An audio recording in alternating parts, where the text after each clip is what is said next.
दोस्तों, जब भी बात आती है निस्वार्थ भक्ति या सेल्फलेस डिवोशन की, तो जो एक नाम सबसे पहले हमारे दिमाग में आता है वो निश्चित रूप से हनुमान जी का ही है। हनुमान जी ने जिस प्रकार से श्री राम की सदैव भक्ति की है वो निस्वार्थ भक्ति का सर्वश्रेष्ठ उदाहरण है। उनकी अनेकों कहानियां और किस्से ये बताते हैं कि कैसे उन्होंने बिना कुछ सोचे समझे हमेशा श्री राम को अपने हृदय में सर्वोच्च स्थान दिया है। आज एक ऐसी ही कहानी फिर से मैं आप सबके सामने ला रहा हूं। बात है त्रेता युग की, जब महर्षि वाल्मीकि ने रामायण को एक महाग्रंथ के रूप में तब्दील करके उसे अंतिम रूप दे दिया था। वो बहुत खुश थे। जिस मेहनत से, जिस शिद्दत से उन्होंने इस रामायण को अंतिम रूप दिया था, ये वैसे ही प्रतीत भी हो रही थी। वे जिस देव, दानव, यक्ष, गंधर्व आदि से मिलने जाते, सबको रामायण दिखाते और सब जमकर उसकी तारीफ करते। महर्षि वाल्मीकि बहुत वाहवाही पाते। जाहिर सी बात है, जिस रामायण को आज भी इतने वर्षों बाद लेखन शैली में दृष्टांत माना जाता है, वो निश्चित ही प्रसन्न होने के लायक रही होगी। तो एक बार ऐसे ही घूमते फिरते उनका सामना हुआ नारद जी से।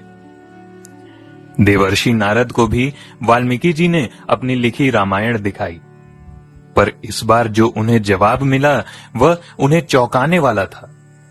देवर्षि ने कहा कि ये रामायण अच्छी तो बहुत है, परंतु मैंने जो रामायण पढ़ी है उसके सामने तो यह कहीं नहीं ठहरती। वाल्मीकि चौंक गए।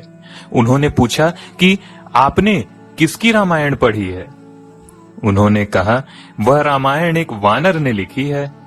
अगर आप चाहें तो स्वयं उसे पढ़कर देख सकते हैं कि मैं सत्य कह रहा हूं या नहीं। वाल्मीकि जी बड़े आश्चर्यचकित हो गए और सोचा, एक वानर भला मुझसे बेहतर रामायण कैसे लिख सकता है? उन्होंने नारद जी से पूछा कि कौन है वह वानर और कहां मिलेगा। उन्होंने उस वानर का पता बताते हुए वाल्मीकि जी से कहा कि आप स्वयं जाकर उस वानर से भेंट करके आइए और उसकी रामायण को जरूर पढ़िएगा। वाल्मीकि जी आश्चर्यचकित होकर चले और हिमालय की तलहटी पर पहुंचकर उस वानर को अपने सामने देखा।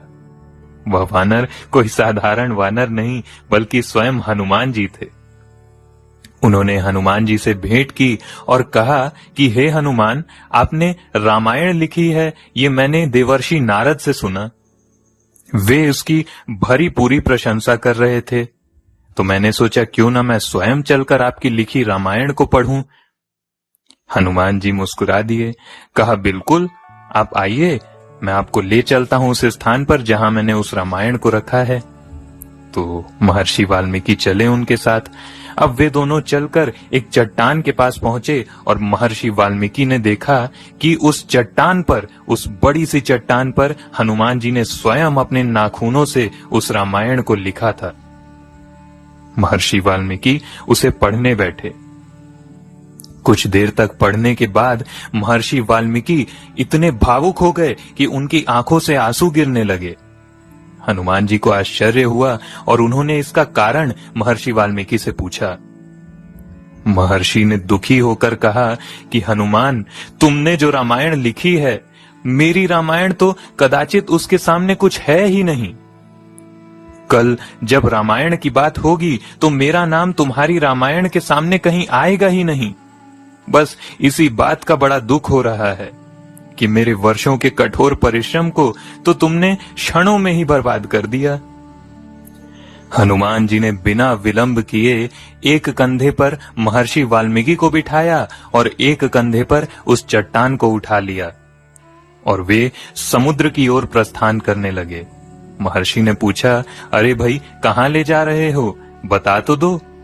हनुमान जी ने कहा, नहीं, बस आप चलिए। दोनों समुद्र के पास पहुंचे और हनुमान जी ने महर्षि वाल्मीकि को उतारा और उस चट्टान को उठाकर समुद्र की गहराइयों में फेंक आए। महर्षि वाल्मीकि के आश्चर्य की सीमा न रही। उन्होंने हनुमान से आश्चर्यचकित होकर पूछा कि तुमने ये क्या किया? इतने मेहनत से लिखी हुई रामायण को तुम समुद्र की गहराइयों में फेंक आए, अब उसे कोई कैसे पढ़ सकेगा? हनुमान जी मुस्कुरा दिए और कहा, मुझे पढ़वाना ही होता तो मैं उसे फेंकता क्यों? महर्षि वाल्मीकि ने पूछा कि तो फिर तुम्हारी मेहनत का क्या? जो इतने दिनों तक तुमने मेहनत करके उस रामायण को इतने उत्कृष्ट तरीके से लिखा, उसका क्या? हनुमान जी ने तब उत्तर दिया कि हे महर्षि, मेरे लिए उस रामायण का महत्व बस इतना ही था कि मैंने अपने हृदय से श्री राम की भक्ति का निकलता हुआ पूरा सागर उस रामायण में उड़ेल दिया था। उससे अधिक मेरे लिए उस रामायण का कोई और महत्व नहीं था। श्री राम की भक्ति करने के लिए तो मेरे हृदय में सदैव उनके नाम का रहना ही काफी है। आपने जो रामायण लिखी है वह सदैव प्रसिद्ध रहेगी, क्योंकि आपने वो रामायण प्रसिद्ध होने के उद्देश्य से ही लिखी है। परंतु मेरा तो ऐसा कोई उद्देश्य ही नहीं था, तो फिर मुझे किस बात का दुख? तो दोस्तों, ये था हनुमान जी की निस्वार्थ भक्ति का एक और अनुपम उदाहरण। आप सबको अगर ये कहानी पसंद आई हो तो इस वीडियो को लाइक और शेयर जरूर करें और इस चैनल को ऐसे ही कंटेंट के लिए सब्सक्राइब कर लें। जय श्री राम।